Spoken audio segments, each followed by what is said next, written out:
Good evening, everyone, and welcome to today's WFTV event in conversation with the team behind Marvel Studios' Loki. I'm Rihanna Dillon. I'm your host for tonight's event, and I am joined by two of the incredible women involved in the phenomenal hit. And in case you didn't know, Marvel Studios has just confirmed a second series of Loki. So joining us this evening, we have series director and exec producer Kate Herron and Loki's very own Sylvie, Sophia Di Martino. Hi, both of Hi. you. Hi. Hello. Hello. How you doing? Good. It's lovely to see you both. Thank you so much for joining us. So I'm going to have a chat for about 45 minutes, and then everyone watching, we would love you to submit your questions. We have a little Q&A box at the bottom, so if you could just submit your questions into that, and I'll try and answer as many of them as possible towards the end. So let's start with your roots into the industry and why you wanted to get into film and television in the first place. So Kate, let's start with you.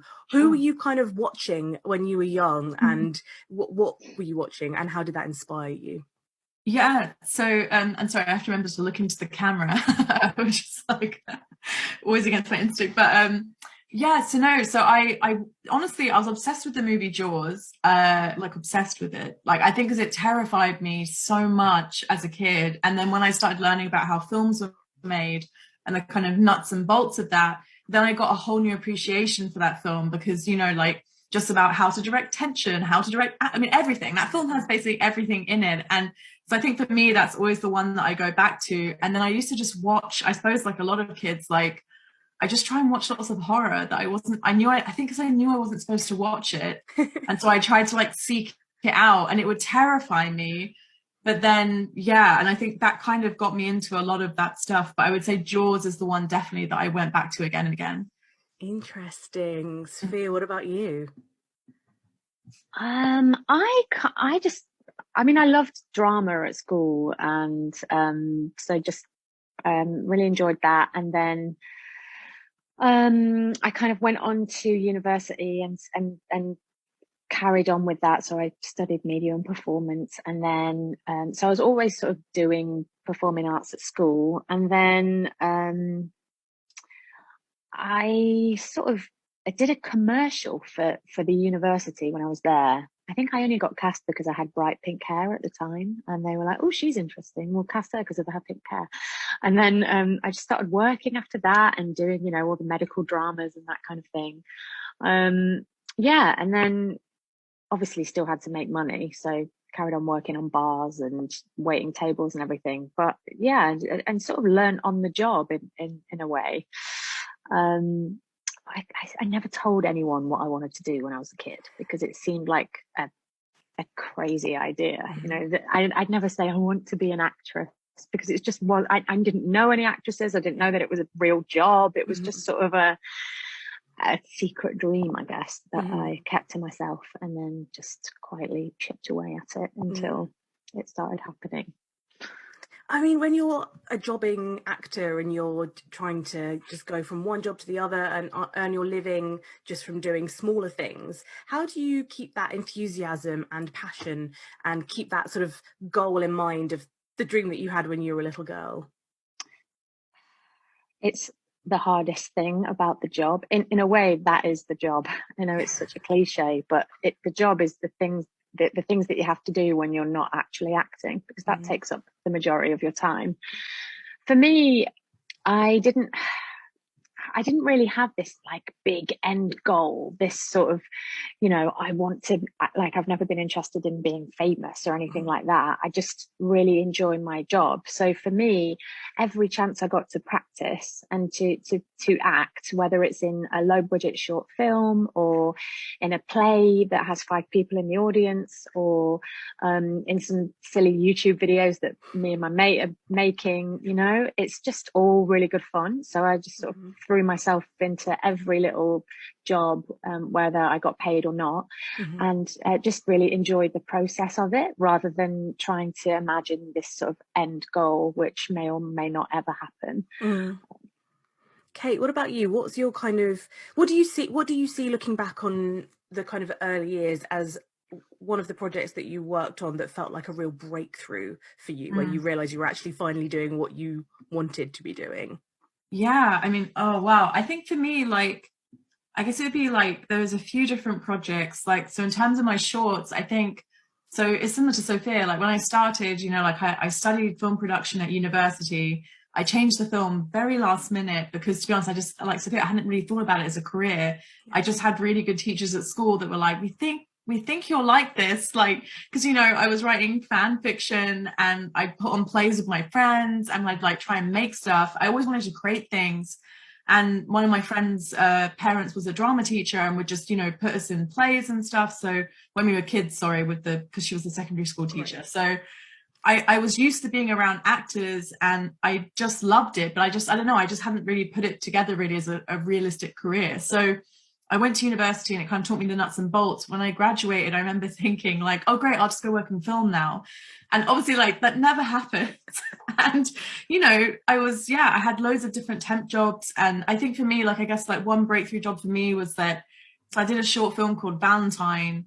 And that was massive for me because it was from my own experience. And it was my first short film that got into like the bigger festivals. And I think it gave me a lot of confidence as a filmmaker because even, you know, at the time, like I said, I was still like, I think I was a waitress when I made that film. And I remember thinking, well, people have programmed this and they're excited about something that's a story that I'm passionate and want to tell. And that for me felt like a breakthrough in terms of just confidence as a filmmaker. And just because like I made that film, you know, with friends, we didn't have any money. So I think, again, it was like a big confidence boost because kind of what Sophia said, like a big part of the career, they always describe it, right, as like overnight success, but it's never overnight. You know, like I've been making films, I think now for 10, well, longer than that, but I'd say 10 years since, or maybe even longer, actually 12 years, I think, since I made Valentine. I can't remember exactly the time. My concept of time's very bad, but I was basically in my mid-20s when I made Valentine, and I'm now in my mid-30s. So yeah, so I think that was a big thing in that sense. And then obviously like the obvious ones, obviously like when I got BBC's 5x5 with Idris Elba, that was massive because it's my first chance on like a proper like big set with a full crew. But even after that, like I went back to working again, as in like office work. But so I'd probably say in terms of becoming a full-time professional filmmaker, it was Sex Education. And that was massive because I felt like I took all the skills that I'd learned from all these shorts and 5x5 and got to bring those to obviously a much longer endeavor. And then obviously Loki. But I don't know, I always feel so lucky with every job. I always feel like every job is like a massive break for me, or like a massive breakthrough, because you just don't know what's next. But yeah, so it's a very long-winded answer. No, that was a great answer. And so, I mean, I have a couple of questions about the fanfic, but maybe we'll come back to that later. With both of you, when you're kind of stepping on set for the first time, or you're suddenly in a more prominent role than you were on your previous job, and you're, I suppose, kind of front and center, how do you deal with the pressures of that? Is it just, do you kind of thrive on the adrenaline the whole time, or are there moments that you just kind of have to breathe? I think I said before, I just sort of try to ignore the pressure and the size of the beast, and just sort of treat every job in the same way. Just, you know, throw myself into it, do the best I can do, make sure I know my lines, make sure I'm there on time, like, you know, just like keep up the work ethic, and then, you know, get to know the people that you're working with. You have to do that really quickly on a film set because obviously it's all like really accelerated. You sort of, you're there and you're introduced to 50 different people. You never remember anyone's names, but as an actor, you're just sort of thrown in at the deep end straight away, and you just have to figure out how to swim and not worry about the size of the pool. God, this metaphor is getting really deep. Very good. That's good, man. Yeah, well, Kate, what about for you? Are you kind of similar? Because I just feel like, you know, if you're stepping onto a set with like Idris Elba, there must be so much that comes with, it's not just Idris Elba, it's like everything else that comes with his fame as well. No, definitely. I remember, well, Idris in particular, like I hadn't ever directed, oh sorry, I keep forgetting to look at the camera. I hadn't ever looked at a looked, sorry, I'm thinking, look now, I'm looking at camera. I hadn't ever directed someone like Idris, you know, and also someone that I'd seen on television and knew in such, you know, like he was like a famous person that I didn't know, but I felt like I knew, that kind of way. And so, yeah, that it's only odd, honestly, for like 5 seconds. And then you speak to them and, you know, he's a real person and a wonderful actor. And I think it very quickly, it just becomes about the work. Because like Sophia says, on a set, you're under such time pressure, you just need to get the job done. And so, I mean, I think for me with pressure, honestly, the place I always feel the most pressure as a director, and this was, I only hired my heads of department on Loki. I'd never got to do that before. Like with Sex Education, you know, I was inheriting a crew that Ben had worked with, who were all brilliant. But I think for me, it was about building the right team, because it's almost like building your Avengers, right? It's like you need the right people to support you to do your job well, and also execute what essentially you've sold to the studio, being like, this is the tone, this is the style I want to do. And I think for me, I feel that in hiring my heads of department, but also hiring my cast, because those are it's only pressure in the sense of, you know, you want to make sure you get the puzzle building right. And I feel like on Loki, yeah, and everything I've done, obviously, but I feel like on Loki, I felt very fortunate, you know what I mean, in terms of seeing that all come together. But I think there's always a pressure in that sense, at least with directing. But like Sophia said, once you're on set, it's hard. I mean, there's moments, right, where like you see like a set that's huge, or I don't know, like I remember when I saw Tom in his, you know, Avengers Loki costume, I was like, oh yeah, Loki, because obviously he looks so different in our show. And I think it's just those, you know, and obviously I know his character from the films, and I remember that was a moment where I was like, oh yeah, this is a Marvel project. Like, and not that I wasn't thinking that, obviously, but there's these weird moments where it kind of brings you back down to like the reality of what you're doing, but you can't think about that constantly because you just wouldn't be able to do your job properly. Absolutely. It's just more about like, you know, how do we serve the story and make it in the best possible way, really. And and no time, so you're just working so quickly anyway. Well, tell us then about Loki and the process of how you came to be involved, like who asked you, what stage did you come in? I'm so interested about those really early stages. Yeah, so I mean, in my case, so I found out they were making a show about Loki. And I just said to my agents, I was like, can you just, you know, call Marvel, just see if they'll meet me, because I love his character and I love genre. Like I'm a big genre nerd, and I just never had got a chance to direct that. Like I'd made a short film with Sophia called Smear, which is like a horror comedy. And then as a screenwriter, I'd written lots of genre.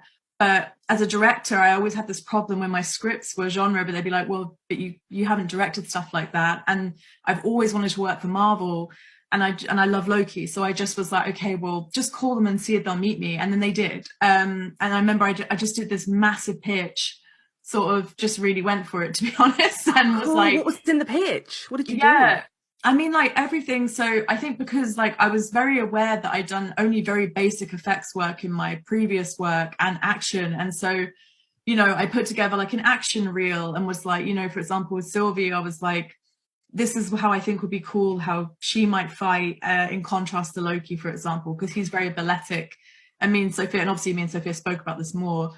But I like the idea because she grew up in apocalypses, you know, she's more scrappy and she has a very different approach to that.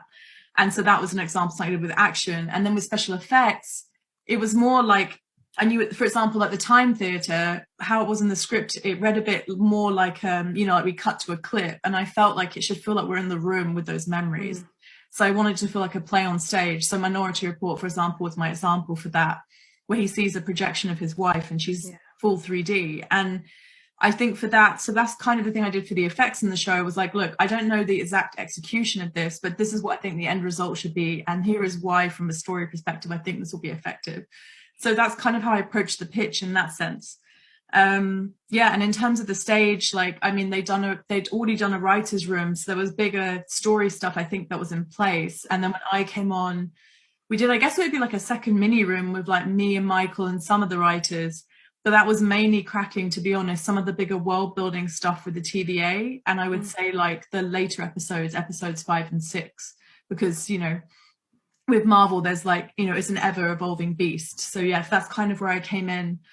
at that point, and I will be quiet. Sophia, if you have an answer. Yeah, Sophia, tell us about then your, again, what stage you came into it, how advanced Sylvie was at that stage, and also your audition process, if there was one. Right. So yeah, I knew Kate was working on an exciting project because we already knew each other, and I had no idea that it was Loki though. And I think I was in Dorset filming Sweetheart, Marley Which I Morrison's loved. film. That's such a Thank you. gorgeous It's lovely, film. isn't it? It's so lovely. Yeah, it's wonderful. So I was shooting that, and I was 8 months pregnant, I think.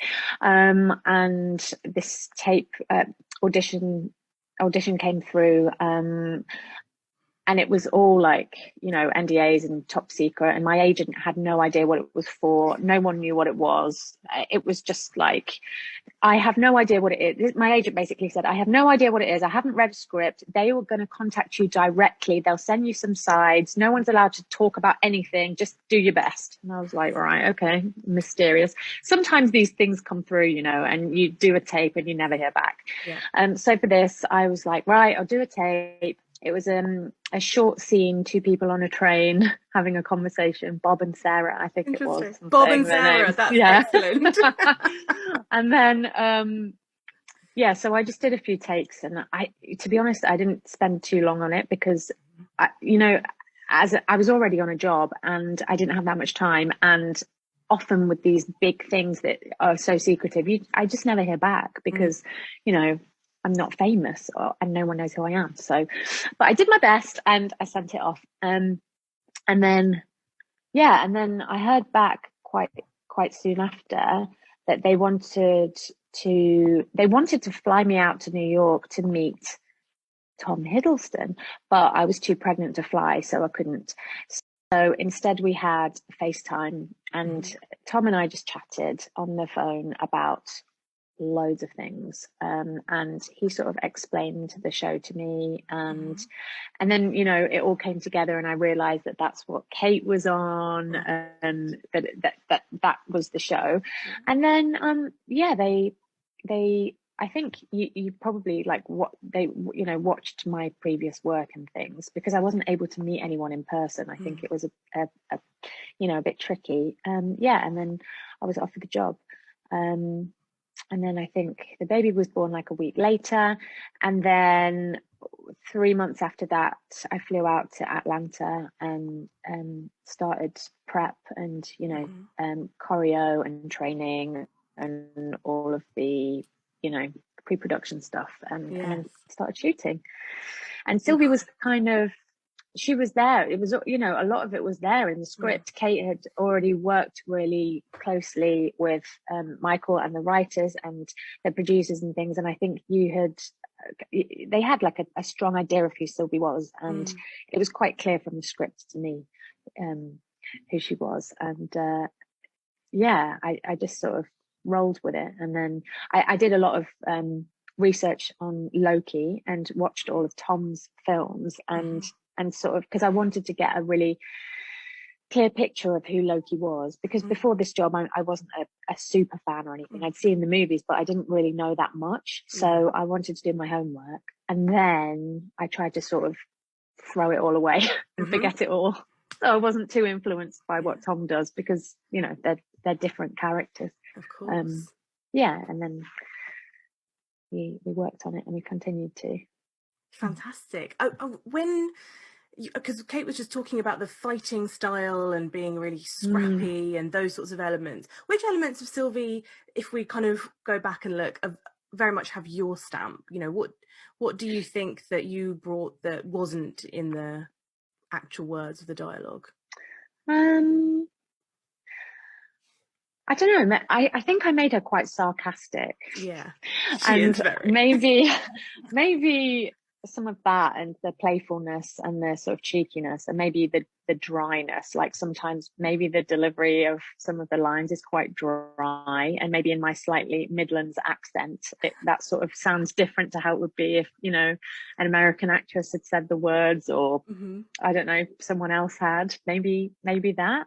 Yeah. I don't know, it's tricky to pinpoint. Yeah, That's true. Wait, that's all one for of it. Kate. Yeah. Oh, sorry. I was just gonna say all of it though. I just don't want to, because like this, obviously, like the scripts are great, and like with every actor in our cast, like, you know, we read the script and we get a sense of it. But I think you only really find like a character's soul when you cast the actor. You know what I mean? Like, I just want to do you a disservice, Sophia, because you're so good. Like, you know, like I think that you know, it was really it's weird for me to be like, well, I just missed this bit, and I think you'll find, you know.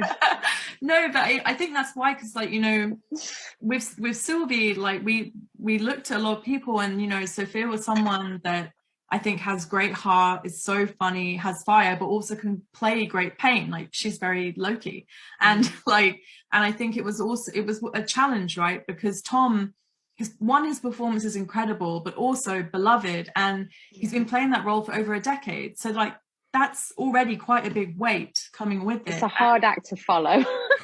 But you did, and I think that was the key thing when we were watching, you know, even your audition, like when we were watching all the tapes, like, you know, like I believed in you and I really wanted you for the role, but like the studio were like, who is that? You know what I mean? They were all so excited, and I think that's the kind of moment that you're looking for whenever you're casting a character in anything. I keep forgetting to, I apologize, everyone. It's fine. It's me too. I'm looking like that's why here. I'm not an actor, but also actors should never really look at the camera, I guess, unless Yeah. they're a feeler or something. But anyway, but that is the moment you're looking for. It's like that electric moment, and I think it's not to discredit the writing, because the writing's brilliant, but it's just, you know, there's nothing to me more exciting than seeing a character leap off the page like that. And I felt like when we saw you read Sophia and everything obviously you did beyond that, when you built upon the character, it's like, oh, that's who they are, they're here. So yeah, sorry, that sounded like it was building up to something a better epiphany than I had. Me giving like, good, isn't it? Please don't apologize. Your answers, I love listening to both of you talk. You guys are brilliant. Also, just a tip, I always have my Zoom sort of window just underneath the camera, so it looks like I'm smart. Yeah, so I never look at the camera, I'm just looking at the Zoom. That's a good idea. So you were just talking about like Sophia's, you know, your Midlands accent, and it's, you know, the MCU feels like a very American thing, and yet we have a majority British cast, British director. So what, you know, what does that bring creatively when you kind of have all these brilliant Britishisms, I would say, in the script, in the attitudes? It's a sort of mismatch of everything, isn't it? Because there's loads of American influence as well, and I don't know, I really like the way Tom speaks as Loki, and his English like delivery of things is quite sort of flowery and it's very Shakespearean, isn't it? Yeah, exactly. So it definitely adds that. I guess like the sense of humor as well. Is it kind of a British sense of humor, or is it more I don't know, or is it more American?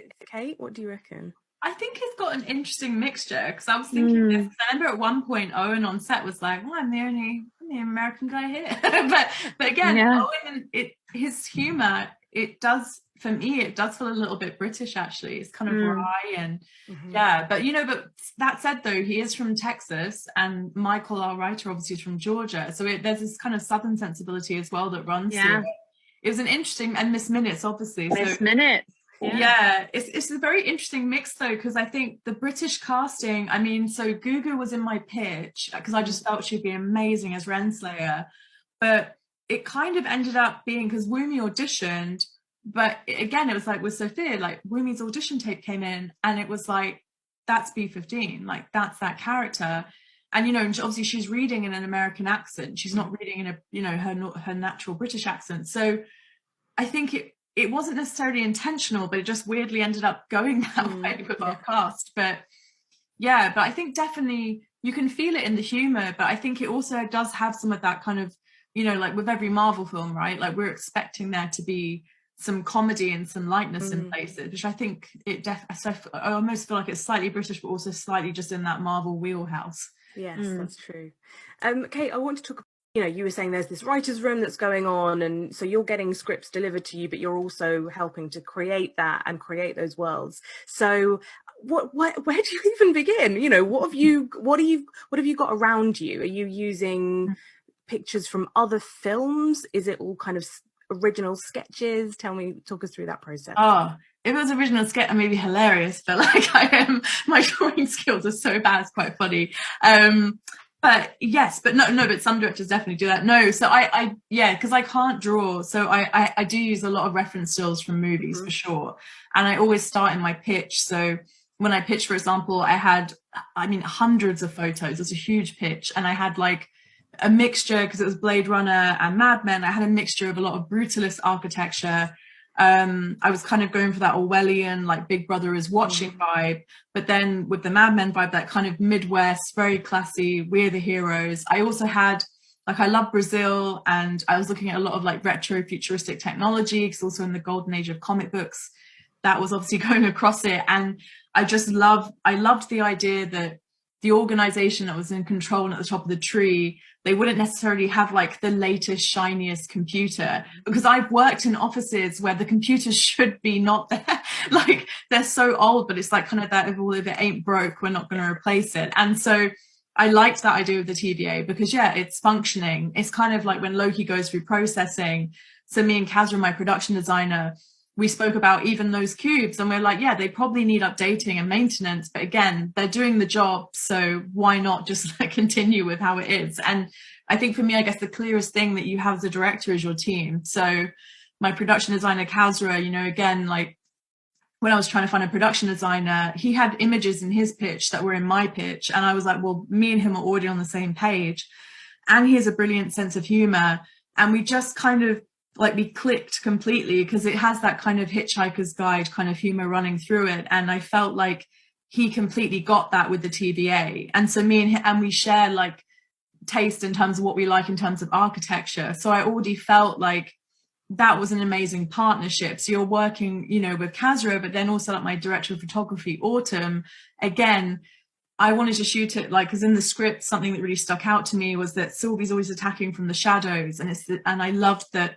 you know, it's almost like the first episode's a prologue and the second episode is almost like your true pilot, because it's setting up, you know, Loki the detective. And I thought, oh, this could look like a film noir, that would be so cool. And I pitched that to the studio, my pitch, and they liked it. And so then when Autumn came in and we had such similar tastes, again, it was working with her and Kazra in terms of, okay, so how do we take this kind of idea I have and now bring it into these spaces? So I think you're always going to be working with your team across it. And, you know, like Mo, our stunt coordinator, again, when I was talking about how Sylvie fights, but, you know, these are just clips I have, and like, you know, the rough formations of ideas. It's really working with your heads of department who will help you bring it to life. So I would say, yeah, but obviously, yes, it's a lot of juggling, and you don't sleep a lot, because you're just constantly reading scripts, constantly noting. And then when you're filming, it's effects, like just so many effects coming in every day. But yeah, but I was very happy to be there, so I was happy to do it. Sophia, for you, from your perspective, as we were saying, there's a mix of incredible production design sets, and then of course all the SFX. So tell us about the pros and cons for you of both, of having everything there for you and then just having nothing. Yeah, so a lot of the sets were really detailed and sort of beautifully designed, like the TVA and like Sharu, which was the sort of glow in the dark town that we were running around to try and get to the Ark. And yeah, they're so beautifully made and designed. You feel like you're in that world. It doesn't feel like a set. Like, they have ceilings, and you really, well, I really feel like I'm in the TVA. You know, it has a really eerie feeling, and all of these really long corridors that you could just walk down and keep walking, and it really feels like you're sort of trapped in there, and makes you feel quite claustrophobic. So that's really helpful, because you know, as Sylvie, I just want to fight my way out, and it's quite great at evoking those feelings. And then yeah, with something like the Storm and Alioth, we had nothing. We just had a blue room with a fan, and we just had to imagine everything. And Kate showed us the artwork, so we knew what it would look like after SFX had you know, done their magic. So you just have to sort of imagine it. And I love that because, you know, you can just get lost in it. And I was sort of channeling Emily Bronte on the moors and just like screaming at the wind and just like letting myself just go for it. And yeah, it's quite liberating to literally screaming in the face of a storm. And then like the bell rings and it's lunchtime and you're like, oh, snap back to reality. I'm just in this blue room stood in front of a fan. I've got really dry mouth because of all the wind. Yeah, and then it's another one of those moments where you're like, this is my job. This is so weird. This is so surreal. What am I doing? That's amazing. And obviously another thing that really must contribute to how you feel as Sylvie is the costume and the costume design. And you know, I love the way that your costume was designed with you in mind as a person, as opposed to just a blank face actor. Yeah. So tell us about how you worked with the costume design, and then maybe Kate, you could talk about the ideas behind the kind of color palette and everything for Sylvie. Sure. So the first time I met Christina, I think my baby was like 5 or 6 weeks old, really small. So I was, you know, I just had a baby and she was doing all of my measurements and everything. And I was like, this is probably going to change. Like my body is, you know, I just had a baby. I don't know what size I'm going to be in 3 months, you know. And she was like, do not worry. This is just to get an idea, you know. I want you to be really comfortable. So everything's going to be stretchy, everything's going to be Velcro, and obviously just music to my ears because, you know, everyone likes stretchy pants. No one, like, I'm wearing some now. You're lying if you don't love stretchy pants. Especially when you're having to do fight scenes and do kicks and run around. So yeah, she just got me these really comfy boots, really stretchy pants. And then the sort of leather breastplate was just on Velcro. So at the end of the day, I can take it off myself, whip it over my head and then run home. So it's not taking half an hour to de-rig because that just adds another hour onto your day trying to get into it, out of it. And it's already a really long day on a film set. So she just thought of all of that, which was brilliant. And then obviously the zips underneath, which meant that I could breastfeed, which was brilliant without getting completely undressed or like having to travel back to my trailer, or it just saved loads of time and made it really convenient. So yeah, it was amazing, and she just really listened and, you know, took into account what I needed, and she made it happen. And then yeah, something magic happens when you put on a costume like that, and it really made me feel like Sylvie. As soon as the zips were up and the breastplate was on, something happened, and I just felt like her. And I think that as an actress, for me, it's always like the final thing that you do is put the costume on, but it's so powerful for me, and it can really transform you and make you just feel differently. I just felt like a badass in that costume, and it made me walk different. It made me carry myself different. I just felt really quietly confident, like I was gonna F stuff up. and which you do. Yeah.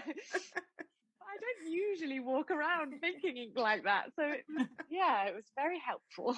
That's incredible. Well, Kate, in terms of the detail that we see on this outfit, I mean, you know, we have one hole that's missing, and like the sort of intricacy of the leather design. Tell us about that and why you wanted that for Sylvie. Yeah, sure. So I think the real balance for us, well, I guess the first thing would be that, you know, she lives in apocalypses, she's stealthy and hiding in shadow. So yeah, she's, you know, the boots make complete sense. The fact that she's pretty much dressed in black, that she has this cloak, and obviously that heavier cloak that we see at the very beginning. I think something that we did talk about a lot was, because the whole thing is about identity, obviously the show is like when she might lose certain items. So for example, we see her with her kind of, you know, her version of the Loki horns at the beginning, but she loses those in episode 3. And I think the idea was, at least story-wise, that, you know, as she meets Tom's Loki, it's kind of like they almost chip away at each other, in the sense that, you know, as their characters evolve and change, we kind of start to see that on the outside. So I think that was the challenge for me, was how do we show that? Because our show is almost in real time with these characters from when they meet. Even though obviously they go on this big adventure, like there isn't like, you know, like a few weeks gap or a few months or anything like that. So I think that was a big part of it. And then just also making sure that she felt like her own character and her own person, her own Loki, really. But at the same time, what similarities are there? So like the gold detail on the chest plate, that felt very important, I think, to have that. And likewise with the horns. And then again, bringing in the green, it's like, where do we bring that in for a character that's in stealth? So we were like, okay, well, maybe the underside of the cloak, actually, that could have green. So I think that was really key. And yeah, and then beyond that, it was just really the fun of, yeah, like how messed up do they get across it? So we were also thinking that, like, both our characters, I mean, me and Christine, the costume designer, had a very detailed document about dust levels that they would have in like different scenes, because it was so key to show them getting more and more, you know, disheveled as it went on. But I think that was the really key thing, really. And yeah, I think that was like kind of everything with the costume. But yeah. Something that audiences seem to absolutely love about Loki is the really long dialogue heavy scenes, which, you know, it feels like quite a risky move when we're used to seeing Loki and, you know, in all the really action heavy movies. So tell us about the filming those, really, because they are beautiful, and how you made that so cinematic, considering, you know, we are all going to be watching this on a small screen. Yeah, so I guess for me, like I said, like I love actors and I love dialogue heavy scenes. Like that's kind of, honestly, I'd be very happy making stuff like that until I can't film anymore. So I think for me, like the key thing with that, honestly, is about, so one, I guess, is framing. How big are your characters in the frame? And for me, I love, like with Loki, right, it's all about power. And with any characters in any dialogue scene, whether that's, you know, perhaps say a comedy scene in a bakery, who knows what this film is, but you know what I mean? But it's like, but it's all about status and power. So it's like with Mobius and Loki, for example, and Sylvie and Loki, it's like, who has the upper hand, or who thinks they have the upper hand? And I think that's a key thing with framing.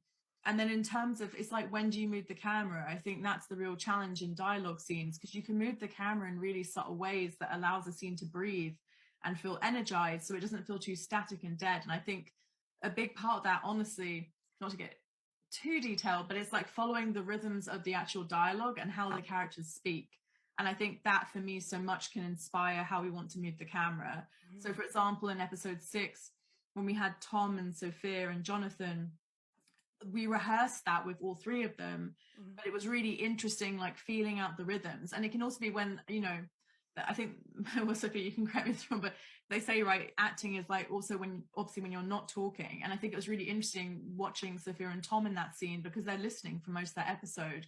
But it was really helpful for me in Autumn, because I remember in rehearsal, I'd mark down and I'd be like, okay, well, this could be a cool place actually for us to move in. And Autumn would be like, oh yeah, actually, and I think this could be a cool place for us to pull back on the camera, or let me try this angle. So I think that's the big thing on set as well. And obviously by this point, me and Autumn have been filming together for, like, you know, we filmed for 6 weeks. We had a break of 4 months, and we went back to filming. So we knew each other quite well by this point. So I think that's the real joy as well, is that you can obviously shot list and plan a lot for these dialogue scenes, but so much of it you're going to find on the day, because, you know, your actors are going to bring something that you just can't foresee until you get it up on its feet. So I think that's the real key thing for me, honestly, with cameras and how you're capturing it. And then it's just, yeah, like, I don't know, I'm always led by emotion, really. I think that's kind of what should be leading how you're covering the scene.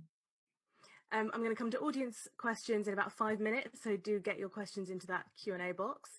Sophia, what did you notice about the structure of Sylvie's arc in each episode? Because I feel like she sort of goes on a mini journey in each one, and each one has its own mood. So how were you able to reflect that? Yeah, I think you're right. I think each episode sort of brings her closer to her main goal, but she sort of has to overcome something each time. So whether it's meeting Loki for the first time, or realizing that she doesn't hate him as much as she wants to, or you know, fighting a storm, like that you're right, there's like a big boss at the end of you know, in each episode that she has to sort of complete to get to her final goal. Yeah, and all the while sort of learning about herself and starting to care about this other person at the same time, which is just super confusing for her, I think. And but it's a really interesting thing to play, because you'll get, you know, she's getting closer to her final goal of wanting to kill someone at the same time as slowly starting to really care about another human being. So it's two really opposing forces at work, and probably the reason why the last episode, you know, was so great, and those final moments between Loki and Sylvie is so full of a million feelings. Yeah, because of everything that's happened previously. It's really complex, but a really fun thing to play. It felt kind of real, you know. When you're on a journey like that. Well, I mean, yeah, go on. No, go on, finish. I can't really remember what I was. I don't know what I was going to say. No, nothing's ever simple, you know. When you're falling in love, or when you feel the opposite, when you like hate someone, or when you're, I mean, nothing is ever that simple. Feelings are always so intertwined. There's always something going on that's, you know, you can be falling in love with someone, but it can be absolutely terrifying. And you can also like really dislike the feeling of sort of letting yourself go there, and it can be, you know, it can make you feel really vulnerable, and some people, you know, that can make people feel really angry, or, you know, scared and want to run, or, you know, so these things are all complex, and the scripts did a really good job of sort of letting Sylvie have a complicated sort of personality, and go through all of these things, and yeah, just a bit of a dream role to play, and to add my 2 pence worth to. I'm really rambling now. Please ask another question. Oh God. Well, I mean, you're like adding your 2 pence worth to like the MCU, which is obviously is under such a, it's always under a microscope. Everybody is kind of not even kind of picking it apart, but just picking and trying to unravel and find Easter eggs and come up with their own theories. So great. I love it. I love all of that. Cool. It's so really interactive. It's like a choose your own adventure almost. Like people love coming up with these theories and getting really involved, and the episodic thing really helped with that, I think, didn't it? You know, just waiting for each episode to come out, and like being able to gossip in between, and sorry. Yeah, well, I mean, how much, I mean, for you, Kate, you know, how much do you kind of want to take that on board when you have all of these ideas coming from external sources? Are you thinking, actually, we need to do this for the fans, or you have your kind of very own structure? How much notice do you need to take of that? Yeah, well, I say it's like an interesting one, right? Because obviously, like, so for example, like, I'm not back for second season, but you know, I think I definitely read the stuff online, and I think it was really interesting seeing what landed with people, seeing what didn't land with people. And like, for example, if I was going back, then I think I would probably, well, not probably, but obviously you take on board the, you know, you see what landed with people. And I think that's really key. And that's something definitely I would take on to future projects I do. But I would say in the moment, you know, in the moment, all I had honestly was that, you know, I loved Loki's character, but you wouldn't have the external feedback necessarily, because when you're making something, it's before it's come out. So I think for me it was more, and because obviously when I joined, certain aspects of the script were written, right? So I think for me, okay, so for example in particular, so episode 5, we spoke a lot about, okay, so which Lokis should our Loki meet in episode 5? And you know, quite a lot of those characters, like Kid Loki, for example, was like cherished from the comics. That was an obvious has to be that Loki.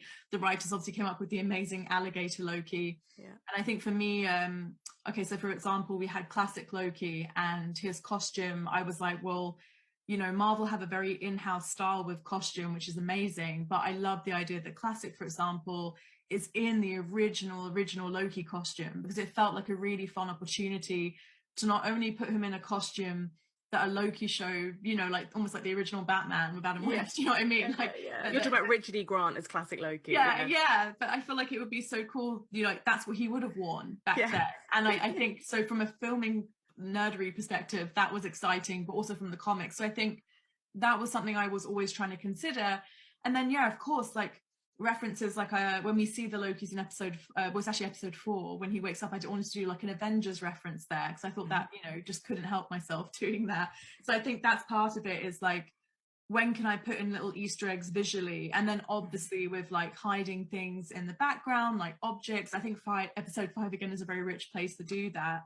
And then with the TVA, for me, honestly, it was just looking at the comic books and being like, okay, so what can I take from the comics? For example, they had these amazing drawings of like desks stretching off into infinity. And so we definitely took that.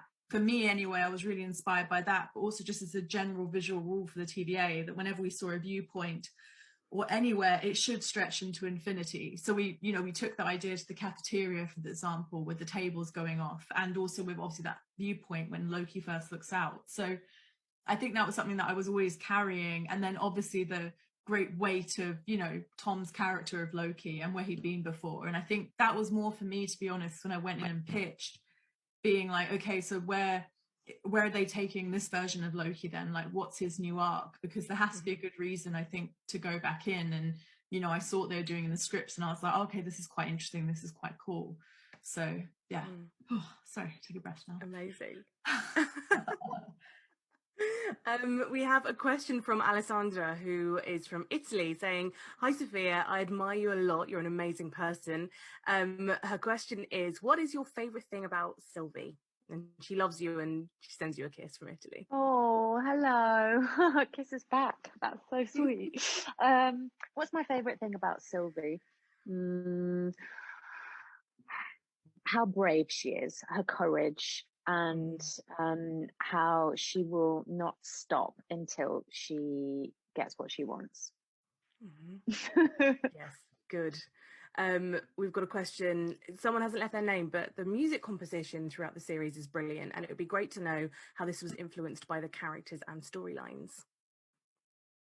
Yeah, so I speaking for Natalie, well, I know that in terms of, so when we were meeting composers, for example, when she pitched to us, so, you know, me and her spoke a lot about, so she had this amazing kind of like folder, I remember, of music where she was inspired by Blade Runner, and Wendy Carlisle as well, the composer from A Clockwork Orange. And like, I love that music. And I think for both of us, so I hope I've got her name correct. I'm really paranoid now I said her name wrong, but we can always check that, I guess. But I think for me and Natalie, something that was really key was just taking this blended idea of kind of synth, and like I wanted to use the theremin because that's a very big instrument in sci-fi, but it was always led by character.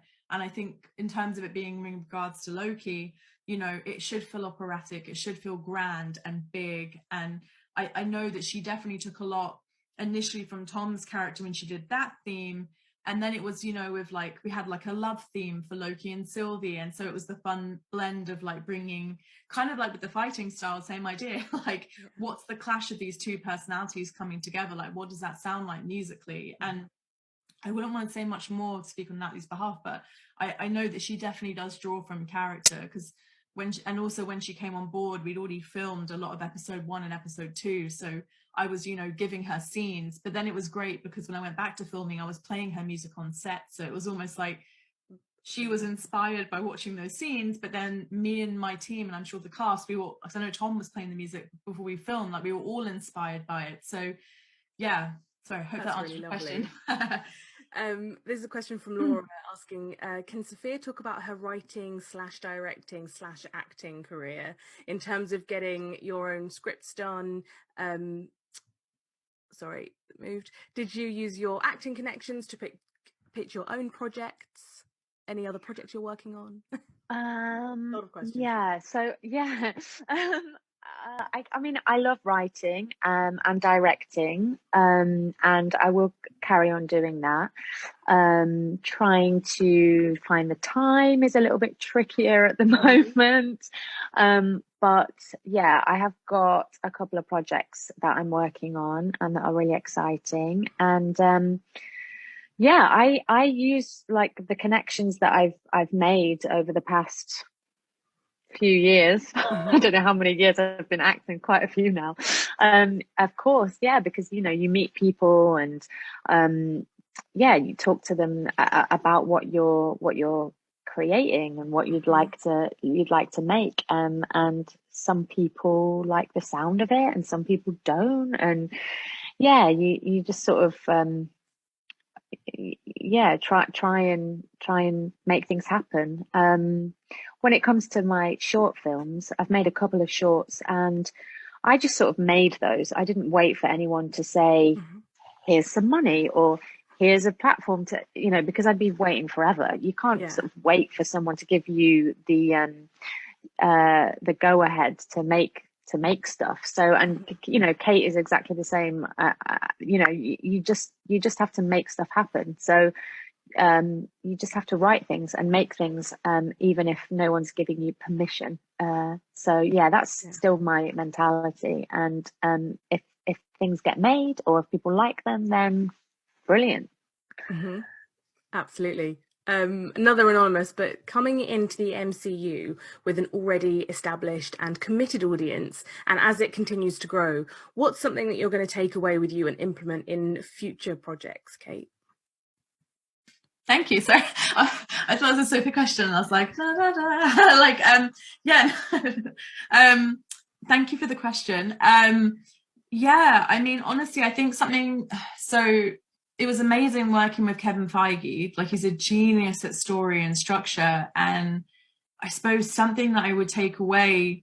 I mean, it's hard. Sorry, I'm stumbling because I learned so much on this project. You know, I learned how to do effects. I learned so much about action, but also just how, I hope anyway, how to like lead something. Because, you know, like I got to hire my crew and it was amazing working with the cast as well. And I think that's something that I hope to take on is honestly about this sounds so cheesy, but you probably know I'm a bit cheesy anyway. People have so much heart. Hopefully you know that I'm a bit of a cheeseball, but I think just like making art with friends. And I don't mean that necessarily that everyone I work with I'll know before, but you know, it's like I've gone on to become really good friends now with everyone who worked on the show. And it was really hard deciding not to return to it. But I love writing. And I just was like, you know what, I want to write what I do next. And I felt like having a new director on, I was like, actually, that feels like the right thing. And that feels really exciting to me where that story will go. But I think for me, something I'll definitely take from it is finding people who creatively are in line with you and going to make art with them.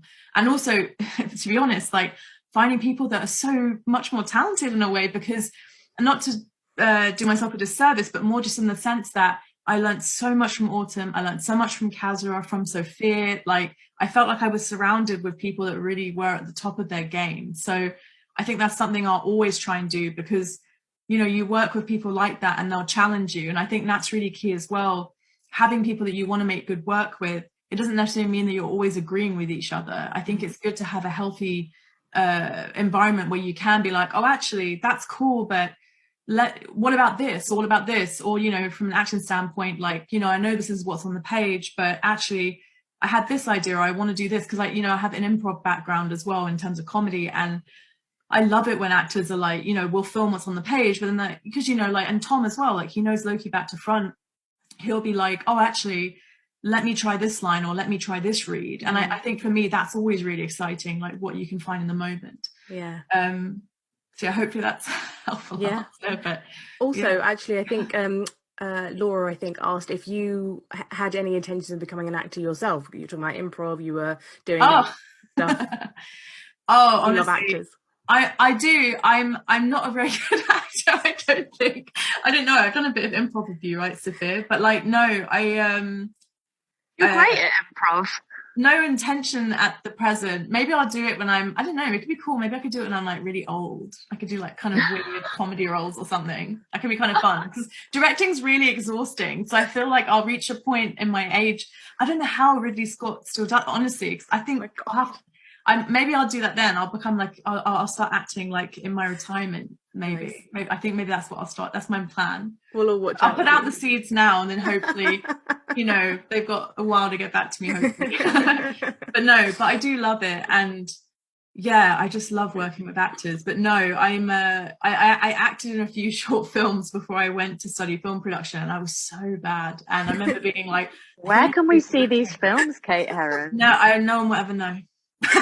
So bad, honestly. I'll make it my mission to find these films.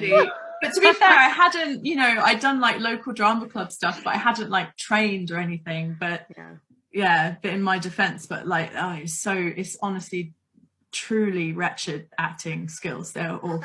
I'm sure that's so true. I remember watching them and being like, I'm gonna have to do something else. This is so bad. But yeah, sorry, that's a very long-winded answer. But obviously I would never say never. You know, I've got to pay my bills. So yeah, I'm happy to step up to the challenge. I love that, not burning any bridges. Just keep everything open.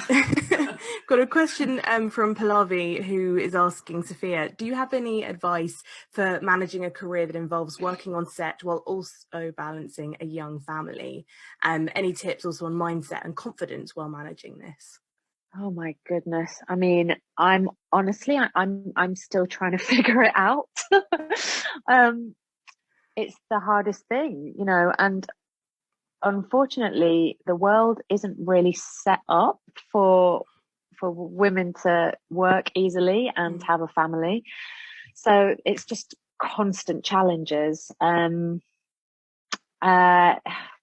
mean, if it was up to me and I ruled the world, there'd be a creche in every workplace, so you could take your kids to work with you and they could be nearby, and there'd be like really high quality childcare, and you know, we could work and be near our kids at the same time, and it could be flexible, and you know, people would get paid for staying at home and parenting, and you know, the world would be very different if I was in charge, but I'm not. Let's put Sophia for president.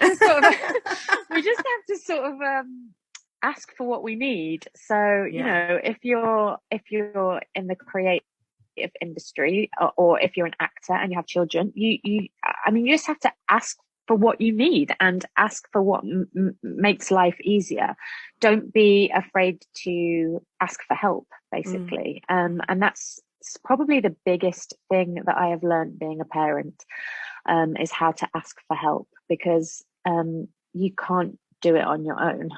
And you definitely can't work and be a parent on your own. You need help. So, you know, it takes a village. Use the village, use everything, and ask for all the help. And, you know, and then the rest is sort of like juggling plates and not putting too much pressure on yourself, because when you're working and parenting, the house is definitely going to be a mess. Your hair is definitely going to need washing. You know, there's just things that, you have to let them slip and not put too much pressure on yourself, because it's just too much. When it comes to confidence and things, you know what? Improv was actually really great for my confidence. Doing something that scares you and surviving it. So improv is really scary, but you get to the end of an improv class and you've survived it and you feel like, okay. And weirdly, you know, my confidence just blossomed through that.